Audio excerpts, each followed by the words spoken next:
Hello friends, welcome back to my channel. Friends, আজকে আমি চটের বস্তার একটি ভরাট আসনের ডিজাইন আপনাদের সাথে শেয়ার করব। আশা করি ভিডিওটি প্রথম থেকে শেষ অবধি দেখবেন। ভালো লাগলে লাইক করবেন, শেয়ার করবেন এবং চ্যানেলটি সাবস্ক্রাইব করবেন। তো এটি একটি খুবই পুরনো এবং আমার মায়ের হাতের বানানো আসন আপনাদের সাথে শেয়ার করছি। প্লিজ ভিডিওটি প্রথম থেকে শেষ অবধি দেখবেন।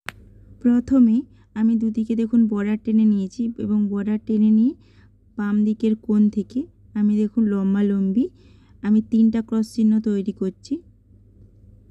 3টা ক্রস চিহ্ন তৈরি করার পর আবার যেখানে ফার্স্ট ক্রস চিহ্নটি নিয়েছিলাম সেখান থেকে আবার 2টি ক্রস চিহ্ন তৈরি করব। এই নিয়ে মোট 3টি ক্রস চিহ্ন হবে।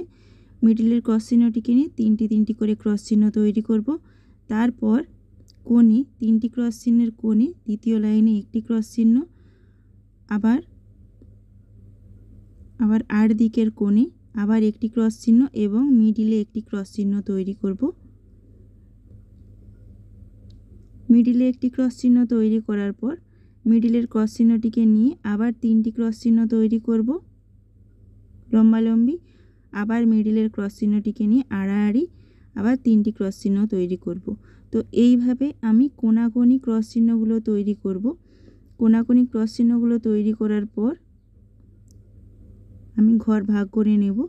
আপনারা দেখতে থাকুন, তাহলে বুঝতে পারবেন।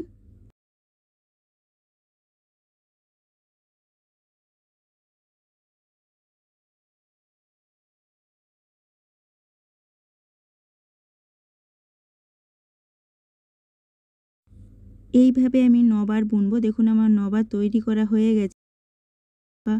যে ডিজাইন সে ফাঁকা অংশগুলো আমার তৈরি হয়ে গেছে। এবার আমি 10 নাম্বার লাইনের কাছে দেখুন 10 নাম্বার লাইনে কোণাকোণি 3টি ক্রস চিহ্ন তৈরি করব। কোণাকোণি 3টি ক্রস চিহ্ন তৈরি করার পর আবার ডান দিকে আবার 2টি ক্রস চিহ্ন তৈরি করব। মিডিলের ক্রস চিহ্নটিকে নিয়ে 3টি ক্রস চিহ্ন হবে। 2টি ক্রস চিহ্ন তৈরি করার পর আবার ওপর দিকে 2টি এবং নিচের দিকে একটি, এইভাবে একটি বরফি আকারের ঘর তৈরি করব। তারপর যে 3 দিকের ফাঁকা অংশগুলো থাকবে সেগুলোর থেকে আবার ঘর তৈরি হবে। আপনারা দেখতে থাকুন। দেখুন এইভাবে তৈরির পর আবার আমি বাম দিক থেকে ওপর দিকে ওই একই পদ্ধতিতে আমি আবার ঘর তৈরি করব।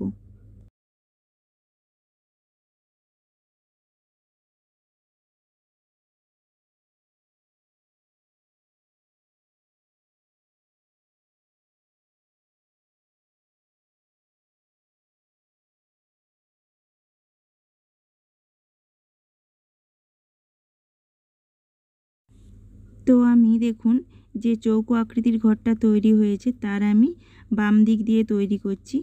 বাম দিক দিয়ে তৈরি করার পর ঘরের যে আরও 2টা কোণ আছে সেই কোণেও ঠিক ওই একই পদ্ধতিতে তৈরি হবে। দেখুন আমি দ্বিতীয় লাইনটি তৈরি করেছি। তো মিডিলে 33টা ক্রস চিহ্ন বা 66টি লাইন ছেড়ে আমি ওই একই পদ্ধতিতে আমি তৈরি করেছি। দ্বিতীয় লাইন তৈরির পর আবার যখন 3 নম্বর লাইন তৈরি করবেন তো প্রথমে যেইভাবে তৈরি করেছিলাম সেইভাবে তৈরি হবে। তারপর আবার দ্বিতীয় লাইনের মতো তৈরি হবে। একবারে যে কোণাকোণি তৈরি করে নিলে কিন্তু ঘর সংখ্যা বুঝবে না। এবার আমি ফুল তৈরি করব। তো মিডিল থেকে 6টা ক্রস চিহ্ন ছেড়ে আমি ফার্স্ট একটা ক্রস চিহ্ন তৈরি করব। একটা ক্রস চিহ্নের নিচে দুদিকে 2টো বেড়ে আবার 3টা ক্রস চিহ্ন তৈরি করব। 3টা ক্রস চিহ্ন নিচের লাইনে আমি আবার দুদিকে 2টো ক্রস সংখ্যা বাড়াবো। 2টো ক্রস সংখ্যা বাড়িয়ে আমি আবার 5টা ক্রস চিহ্ন তৈরি করব।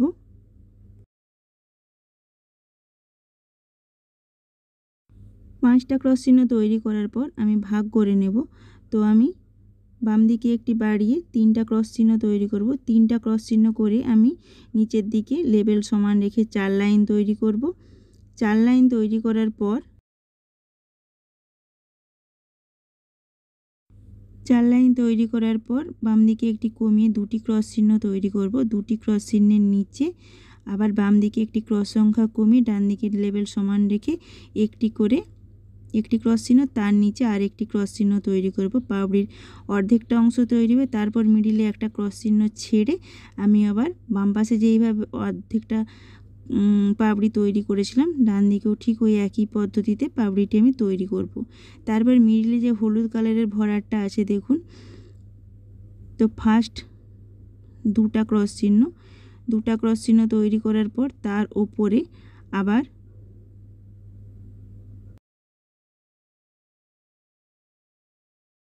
তিনটা ক্রস চিহ্ন তৈরি করব। তিনটা ক্রস চিহ্ন তৈরি করার পর তার ওপরে আবার পাঁচটা ক্রস চিহ্ন তৈরি করব। পাঁচটা ক্রস চিহ্ন তৈরি করার পর তার ওপরের লাইনে আমি চারটা ক্রস চিহ্ন তৈরি করব। চারটা ক্রস চিহ্ন আমি 4 লাইন তৈরি করব। আপনাদেরকে দেখানোর জন্য আমি একটুখানি তৈরি করে দেখালাম, যেহেতু আমার আসনটা তৈরি করা আছে। তো এইভাবে আপনারা পুরো আসনটা তৈরি করবেন। আগে 4টা পাতা তৈরি করে নেবেন, তারপর কনের ডিজাইনগুলি তৈরি করবেন। তো এইভাবে পুরো আসনটা তৈরি হবে।